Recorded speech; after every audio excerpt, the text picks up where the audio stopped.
बिस्मिल्लाहिर्रहमानिर्रहीम। अस्सलामुअलैकुम मेरे प्यारे दोस्तों, आज की ये जो मैं वीडियो बना रहा हूँ इसका टॉपिक भी है दर्दों के मुतल्लिक़। आजकल जो वीडियो बना रहा हूँ उसमें दर्दों के मुतल्लिक़ जितने मर्ज़ इमराज़ हैं उनके बारे में बातचीत हो रही है, डिस्कस हो रही है। तो आज जो मैं वीडियो बना रहा हूँ इसमें छाती का दर्द जो है, सीने में जो दर्द होता है उसके मुतल्लिक़ बात होगी। तो मैं हूँ डॉक्टर नासिर महमूद।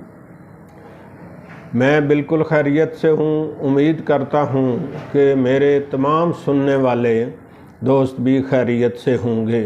मैं तमाम सुनने वालों को खुशामदीद कहता हूँ। जो दोस्त नए हैं चैनल पे वो मेरा चैनल सब्सक्राइब कर लें ताकि हर नई आने वाली वीडियो फ़ौरन आप तक पहुंच सके और आप उस वीडियो को देखकर अपनी मालूमात में इजाफ़ा कर सकें। तो मैं आपसे बात कर रहा था कि छाती में दर्द होता है, सीने में दर्द होता है। बाज़ औक़ात ये होता है कि आप कोई चीज़ ऐसी खाते हैं जो गैस पैदा करती है, मैदा में गैस बनाती है, तेज़ाबियत बढ़ाती है। आजकल तो माशाल्लाह तमाम ही हमारी ग़ज़ाएँ मुल्क में जितनी भी हैं वो बादी हैं जो हम इस्तेमाल करते हैं। आम लोग जो हम इस्तेमाल कर रहे हैं, सब्ज़ी वग़ैरह जितनी भी हैं, ये खादों और स्प्रे की वजह से इनमें बादी बहुत ज़्यादा है। तो जब हम कोई चीज़ खाते हैं तो मैदा गैस पैदा करता है और वो गैस खारिज नहीं होती ना डकारों से, ना वो मैदा उसको आगे भेजता है तो वो जिस्म में फैल जाती है। जब वो जिस्म में फैल जाती है तो वो जब ऊपर की तरफ उसका ज़रा ज़ोर होता है तो छाती में दर्द होता है। तो बाज़ लोग समझते हैं कि छाती में दर्द है, ये शायद हमें दिल की तकलीफ़ हो रही है। अगर तो वो बाएं तरफ हो तो फिर हर आदमी जो है वो परेशान हो जाता है कि शायद मुझे ये दर्द जो हो रहा है ये दिल का ही दर्द है। नहीं, ऐसा नहीं है। दर्द जो है वो आपके जिस्म में री बढ़ रही है, बादी बढ़ रही है, आपके जिस्म में तेज़ाबियत बढ़ रही है जिसकी वजह से आपको छाती में या जिस्म में दर्दें होती हैं। दाईं तरफ भी दर्द होता है, ज़्यादातर जो बाईं तरफ होता है उसकी वजह से लोग बहुत ज़्यादा परेशान हो जाते हैं। तो मैं आपसे ये इलामात बता रहा हूँ। छाती में दर्द जो है वो इस तेज़ाबियत से भी होता है, बाज़ औक़ात सर्दी की वजह से भी होता है कि अगर ज़्यादा ठंड लग जाए, सर्दी लग जाए तो फिर भी हमारी छाती में दर्द होता है, या कोई लंबा सफ़र करने से भी छाती में दर्द होता है। तो इस तरह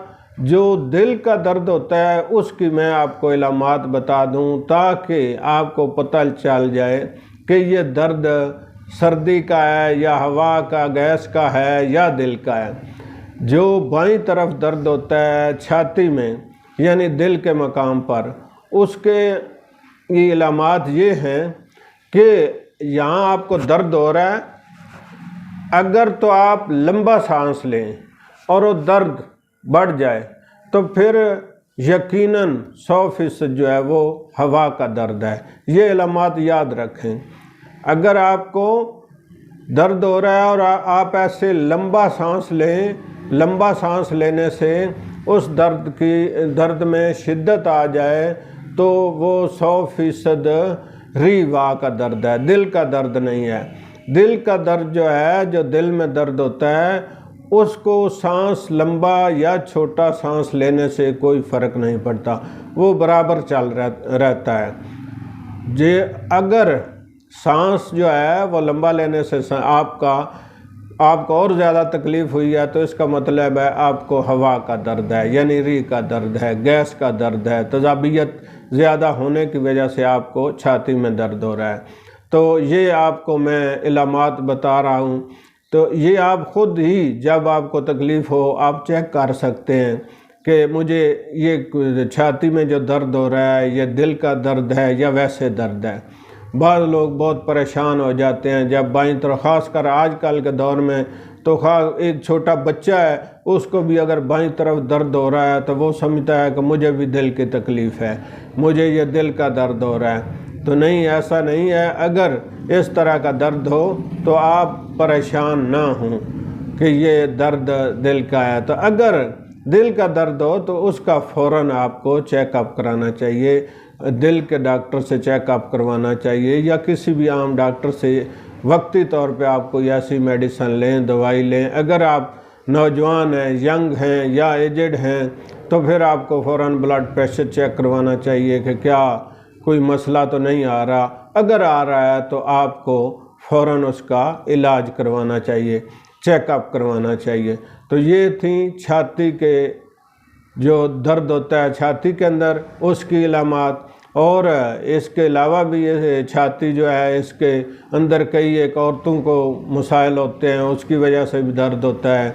लेकिन आम तौर पर मैं आपको वो बातें बता रहा हूँ जो जनरली हैं, जो मर्दों में औरतों में आम तौर पर होती हैं, ये मैं आपसे डिस्कस कर रहा हूँ। तो मैं आपसे ये गुजारिश करूँगा कि जब भी आपको कोई तकलीफ़ हो उसको इग्नोर ना करें, क्योंकि आजकल के दौर में बीमारी खुद ब खुद तो जाती नहीं, उसका इलाज ही करवाना पड़ता है।